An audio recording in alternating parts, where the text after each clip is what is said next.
Welcome. Today, we'll explore an exciting new feature on WhatsApp that makes staying connected with your favorite people even easier. If you've ever wanted a quick way to access your most important chats on WhatsApp from your PC, this guide is for you. Let's dive into the simple steps to see your favorite chats using WhatsApp's latest update. First, open the WhatsApp app on your PC. Whether you're using the desktop app or WhatsApp web, make sure you're logged in and ready to go.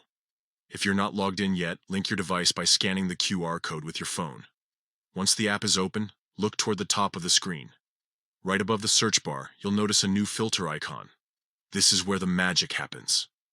Click on this icon to reveal a drop-down menu of available filters. From the menu, select the option labeled Favorites.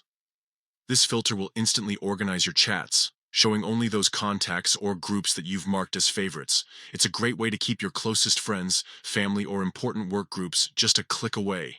And that's it. With just these 3 simple steps, opening WhatsApp, clicking the filter icon, and choosing Favorites, you can quickly access your most important conversations without scrolling through a long list of chats. Remember, if you haven't set up any favorites yet, you can do so by going to the settings on your mobile app and adding contacts or groups to your favorites list. These changes will sync across all devices linked to your account. This new feature is rolling out gradually, so make sure you've updated to the latest version of WhatsApp to enjoy it. It's all about making communication smoother and more efficient, because staying connected should always be easy. Happy chatting.